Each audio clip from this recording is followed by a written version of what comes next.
인사드리겠습니다. 호주 시드니에서 온 선교사 이순재 목사입니다. 어제 우리 장전도사님으로부터 5분 스피치에 대한 말씀을 들었습니다. 구국기도회라고 들었죠. 제가 조국을 떠난 사람으로서 애국이라는 말을 입에 담기가 스스로는 조금 뭐한 면이 있습니다만, 조국을 버리고 떠났다는 이런 부분. 그런데 그럼에도 불구하고 저는 조국 사랑하는 사람이라고 저 스스로를 평가하고 있습니다.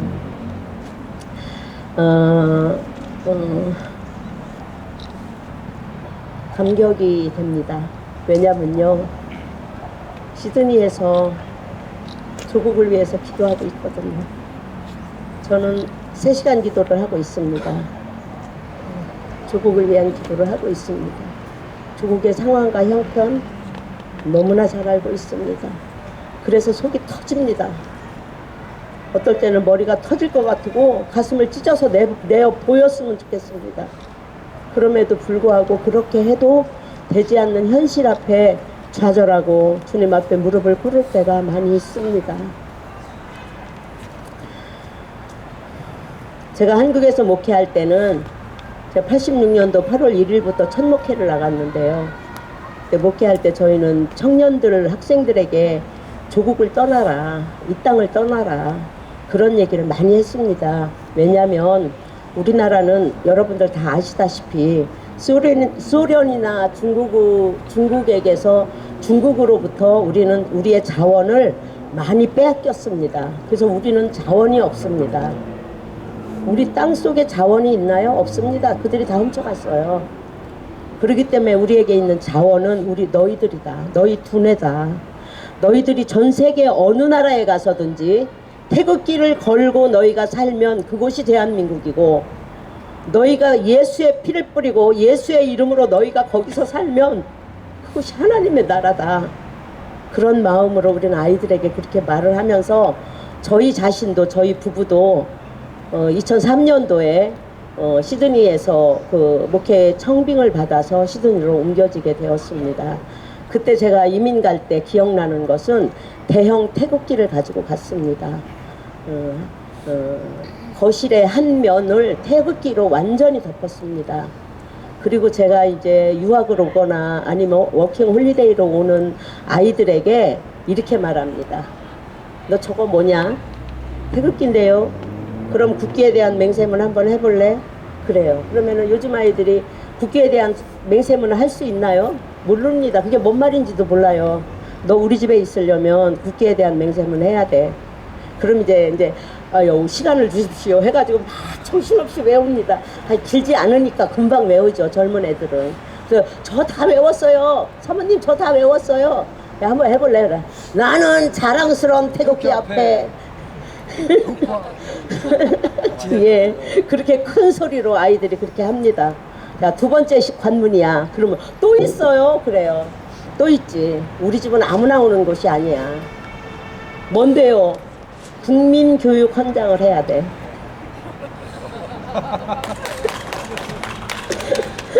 국민교육 헌장이라는 게 뭐예요? 너 요즘에 컴퓨터 저 핸드폰으로 다 검색했잖아. 한번 찾아봐. 그건 박정희 대통령이 이 나라의 국민들의 각성을 위해서 만든 거야. 목표를 위해서 만든 거야. 한번 해봐. 그랬더니 그것도 하루가 지나기 전에 아이들이 다 외웁니다.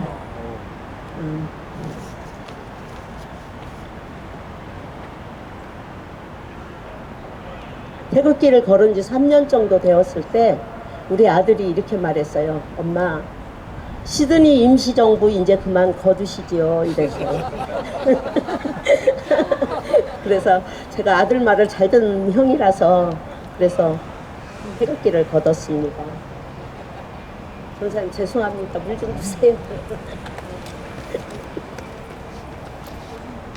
외국 땅에 산다고 해도 우리 한국인의 이 정서, 한국 사람의 이 국민성이 어디 갑니까? 어디 가도 마찬가지입니다.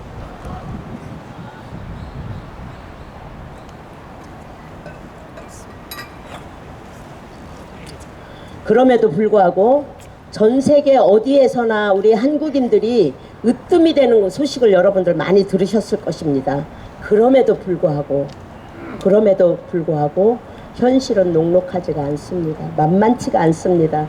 디아스포라들이 살아가는 그 곳, 그 해외의 그 현장마다 좌파들이, 종북자들이 기승을 더 부리고 있습니다. 아시다시피 윤정부 들어서 점점 더 기승을 부리고 있습니다. 엊그제 발표된 그 내용을 여러분들도 아실 것입니다. 우리나라에는 감리교단이라고 있습니다. 감리교단 충청연회에서 투표를 했습니다. WCC 그 이가 갈리는 KNCC 탈퇴하겠다는 성명서를 냈습니다. 그리고 투표를 했습니다. 총회까지 올라갔습니다.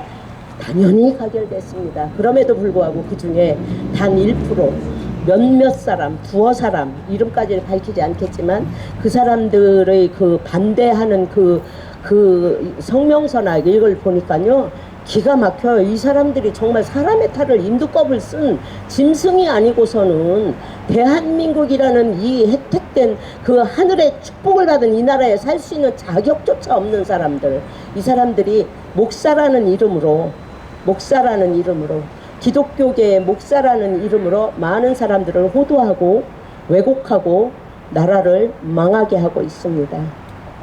이 나라가 어떻게 세워진 나라입니까?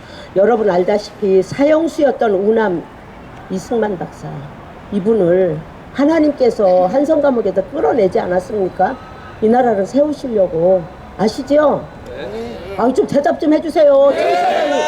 시드니 촌사람이 여기 와서 이러고 있으면 그러잖아도 옷이 얇아서 떨리는데, 마음도 떨리는데, 말도 할 줄 몰라서 떨리는데 반응이라도 좀 해주셔야 제가 그래도 좀 용기가 나지 않겠습니까?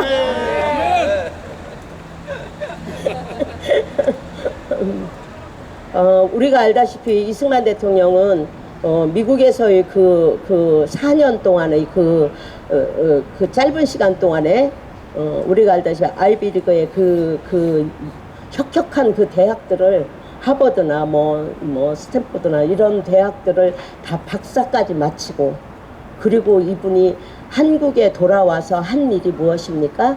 기독교 입국론에 기초한 대한민국의 헌법을 만드는 것입니다. 대한민국의 헌법은 누가 뭐라고 해도 이승만 대통령을 통한, 우리의 초대 건국 아버지인 이승만 대통령을 통한 이제 성경적 헌법인 것이 분명합니다. 아멘. 맞습니다. 그래서 이 우남 이승만의 그 건국 이념에 따라서 하나님께서는 박정희라는 시대의 그런 걸출을 또 만들어 내셨죠. 그래서 우리 정말 헐벗고 가난하고, 제가 나이가 좀 적은 나이는 아닌 것 같습니다. 여기 저보다 어르신들이 많이 계신데 제가 54년생 70살입니다. 연세가 좀 많으신 어른들이 계셔서 죄송한 마음이 있습니다만, 이 어르신들 옛날에 우리 얼마나 가난했습니까? 그지요?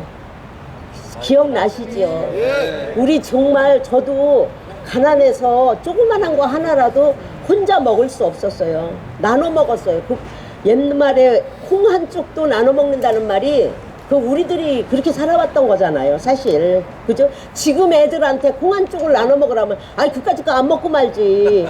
밥 없으면 라면 먹으라는 애들인데, 이해가 안 되는 세대를 우리는 살았습니다. 그죠?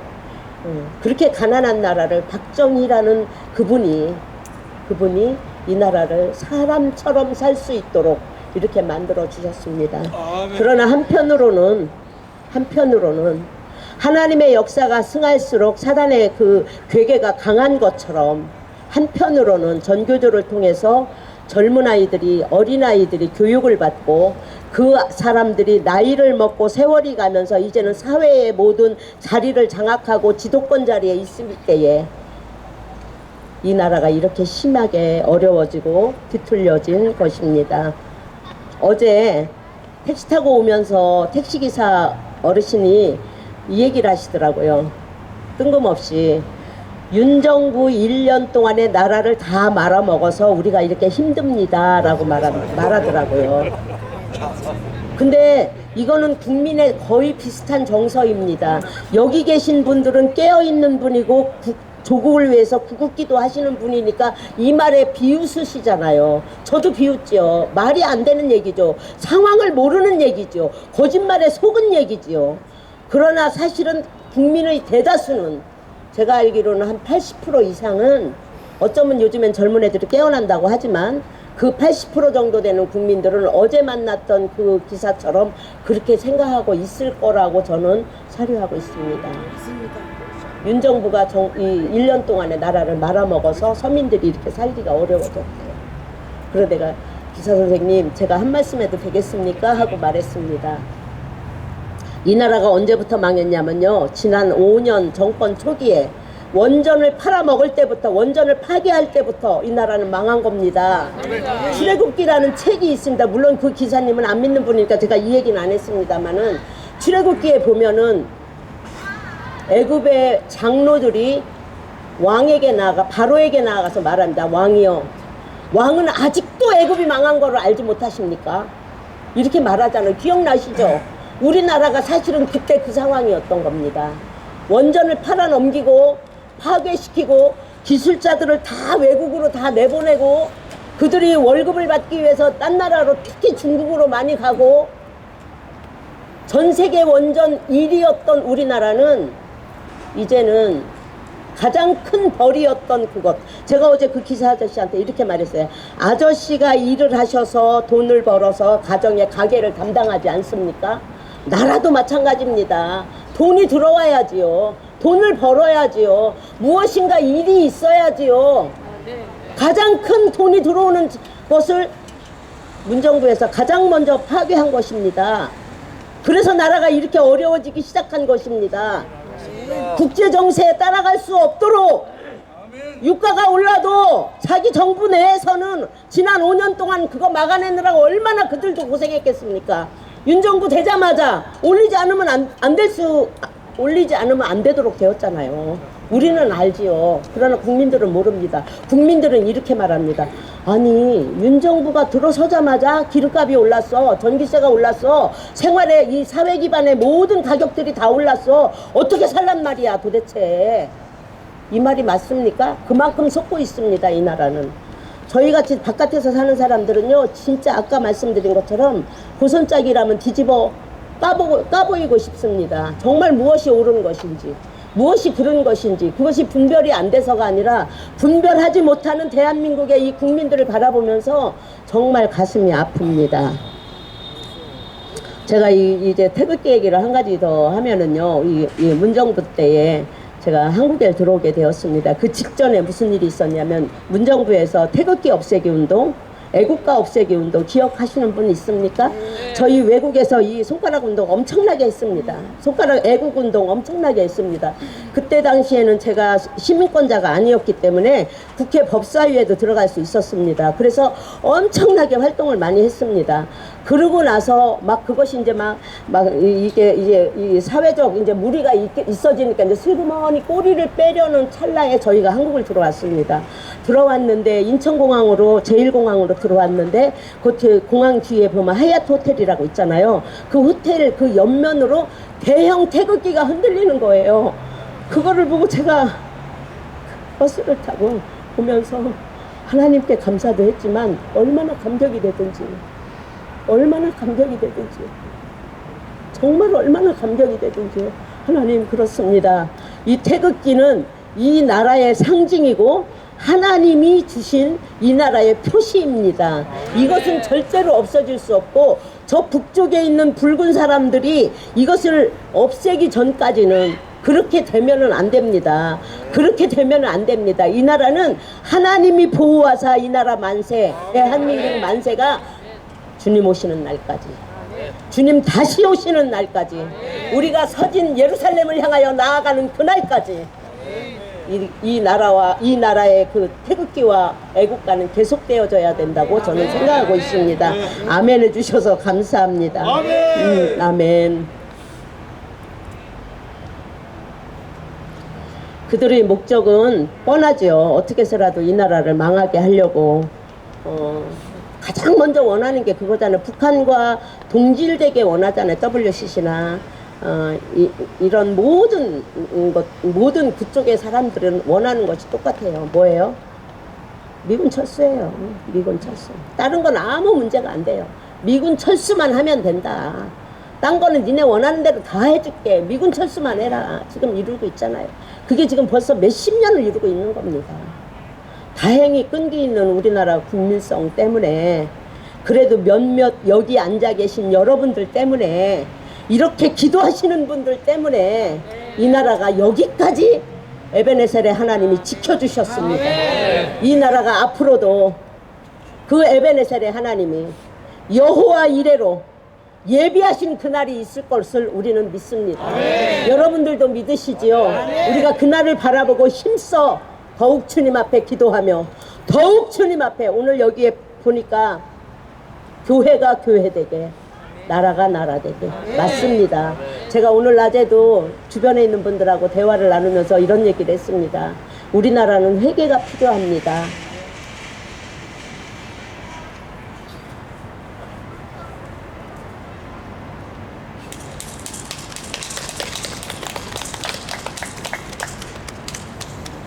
신사참배 때문에 유교가 일어났잖아요. WCC 때문에 이 어두움이 우리나라 덮은 거거든요. 사실은 여러분 아시지요? 보이는 것은 보이지 않는 것으로부터 말미암아요. 하나님의 말씀입니다. 아멘. 예, 히브리서 11장에 나오는 말씀입니다. 우리가 겪고 있는 이 일은 무엇인가 보이지 않는 어떤 일 때문에 우리나라가 이 고통을 당하고 있는 것입니다. 하나님의 목적이 있습니다. 이 나라는 기독교 입국론으로 시작된 나라이기 때문에 하나님이 개입한 나라라고요. 이 나라가 나아가는 그 길에 고난도 있고 어려움도 있고 역경도 있고, 쟤네들이 그 속된 말로 지랄 발광하는 이 일도 있지만, 그럼에도 불구하고 우리는 승리할 것입니다. 아멘. 아멘. 우리가 저는 그렇게 생각해요. 제가 영주권이었을 때는 막 활동을 많이 했거든요. 거기서도 거기서나 여기서나 어차피 인터넷으로 하는 것이니까요. 그런데 이제 시민권을 딱 받고 나니까, 첫째는 국회에 제가 들어갈 자격이 없더라고요.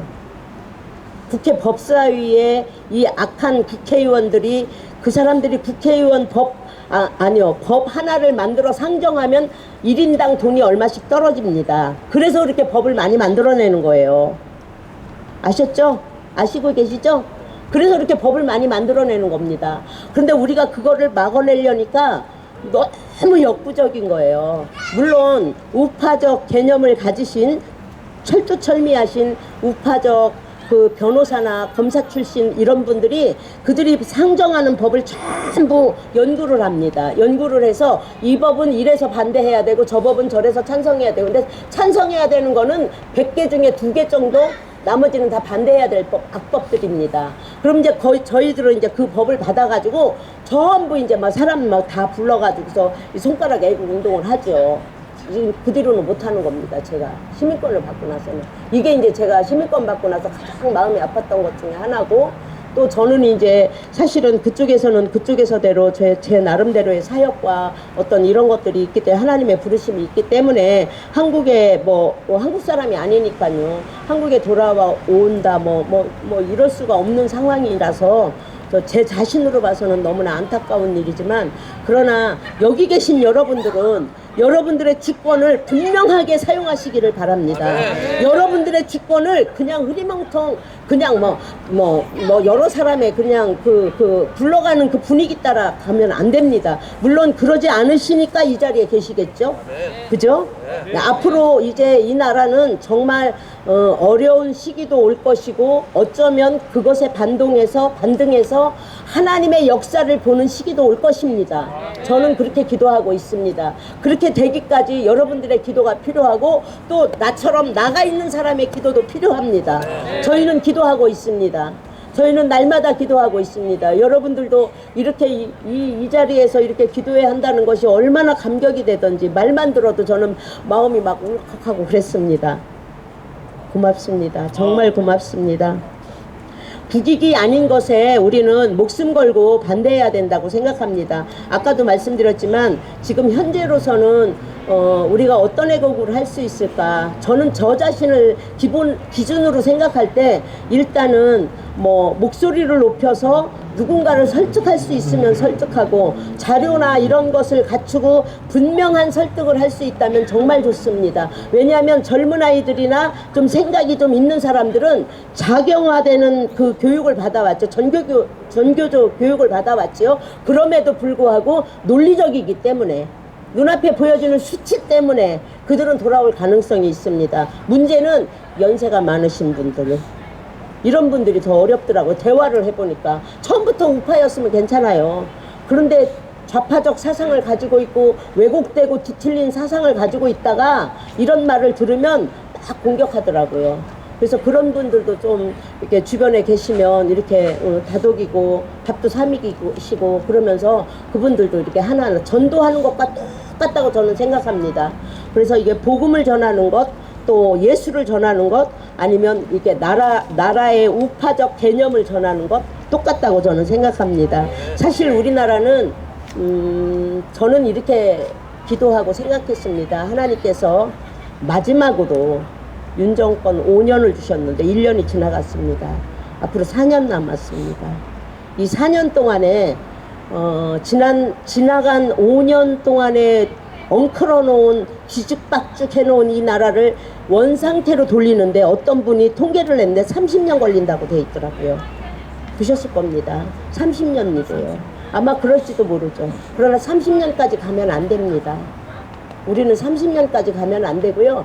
그때까지 쟤네들이 저쪽에 있는 저 왼쪽에 있는 애들이 조작하지 않나요? 그죠? 우리는 매우 어려운 그런 것을 미리 준비하고 나아가야 될 그러한 입장에 있다고 저는 생각을 합니다. 이것은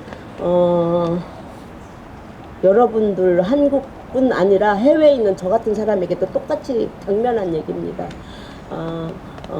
그때가 언젠가요? 옛날에 왜 부산은행 문 닫았을 때 기억나세요? 부산은행 처음에 이제 돈 인출 못합니다 하고 문 닫았을 때, 예. 그때 제가 시드니에를 부흥회 때문에 갔었습니다. 그때는 이민 가기 전이니까. 그때 갔었을 때 제가 묵고 있는 목사님네 집 아이가 유치원이었어요. 근데 유치원 아이가 유치원에서 오면서 하는 말, 유치원이 바로 그 한 길이거든요. 그래서 부모가 데려다 주지 않아도 데려오지 않아도 금방 와요. 바로 옆 한 두어 집? 그 정도라. 근데 이 아이가 막 울면서 왔어요. 그래서 우리가 깜짝 놀래가지고 아무개야 너 왜 우니? 이렇게 물어봤더니 엄마 우리나라가 망했다며? 이러는 거예요. 그날 아침에 그 뉴스가 나왔는데 벌써 유치원 애들이 니네 나라 망했다고 같은 유치원의 아이들을 그렇게 놀린 거예요. 그러니까 얘가 나라가 망한 게 뭔지도 모르죠. 유치원이니까. 말 안 해도 모르죠. 그런데 우리는 가슴이 철렁했어요. 왜냐면 뉴스를 안 봤거든요, 저희는. 그래서 이제 이게 뭔 얘기냐 하고서 뉴스를 들어보니까 그때 부산에 있는 부산은행인가에서 인출을 거부하고 문을 닫았다는 거예요. 그때만 해도 이게 얼마나 큰 충격이었는지 아세요? 정말 이게 천지개벽하고 주님이 오실라나 막 이 정도였었어요. 저희는 그 충격이. 근데 그것뿐 아니라 이 아이를 통해서 이 아이가 울고 들어온 그 상황을 통해서 그때는 저는 이민자가 아니었어요. 유성에서 목회하고 있을 때예요. 그런데도 이 이민자들의 그런 삶 가운데에 그 나라가 망한다는 것이 어떤 상황일까, 이것이 저는 느껴졌어요. 그리고 나서 제가 이제 이민을 간 거잖아요. 가고 나서 지금도 나라가 계속 이렇게 되는 걸 보면서 와, 이건 정말 조국이 죄송합니다. 조국이라는 말도 잘 못하겠어요. 어떤 나쁜 놈이 생각나서. 우리요 진짜 한 가지 하자고요. 걔 이름 바꾸자고 하자고요. 저는 시드니에서 이거 주장했거든요. 이름 바꿔야 돼요. 내가 조국이라고 말할 때마다 그놈이 생각이 난다니까요. 이거 그래가지고 되겠습니까? 우리의 아름다운 대한민국 금수강산이 생각나야지. 아름다운 사람들이 사람들이 생각나야지 그놈이 생각나서 되겠습니까? 아 이름 바꾸자고 해야자고요. 아니에요 진짜 누군가가 이거를 이렇게 해서 그 네가 지금 대학 교수로서 더군다나 서울대 교수로서 네 마누라와 함께 작당을 해서 아들내미 시험을 같이 세 사람이 공모해서 치러준 이것만 가지고도 그 사람은 우리나라 국격을 완전히 땅에 떨어뜨리고 짓밟은 사람이에요. 그 사람에게 조국이라는 이름을 우리가 붙여주면 안 되지요. 안 되지요. 맞습니다. 맞죠? 맞죠? 예, 여기에서 누군가가 한 분 일어나셔서 예, 그거 한번 해보세요. 우리가 전 세계적으로 이거 다 손가락 애국할 것입니다. 아멘, 아멘.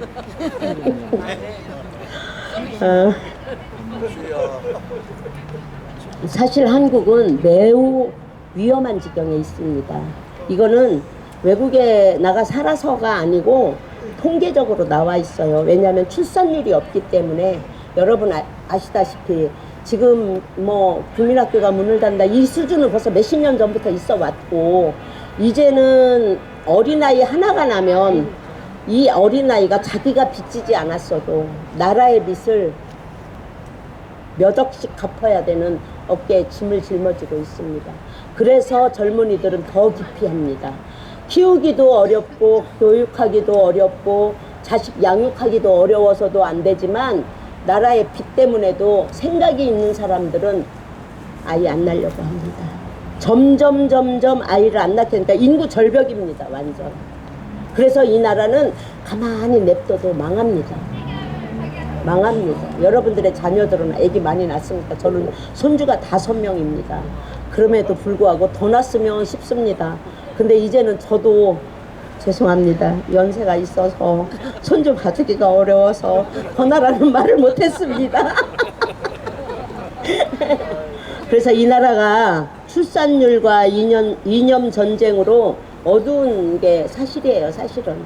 그러나 우리는 낙심할 필요가 없습니다. 왜냐하면 저분이 계시잖아요. 저분이 계시잖아요. 이 나라를 기독 이념으로 세우게 하신 저분이 계시잖아요. 우리의 왕이 계시잖아요.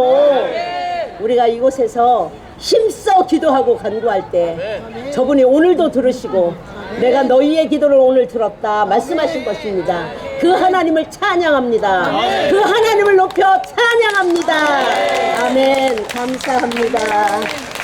제가 오늘 다시 한번 여러분에게 이 고개를 숙인 것은 여러분들이 이 나라의 소망이고 여러분들이 이 나라의 지도자들이십니다. 기도하는 자들이 지도자입니다. 여러분들의 기도대로 이 나라가 나아갈 것입니다. 그래서 감사 인사를 드립니다.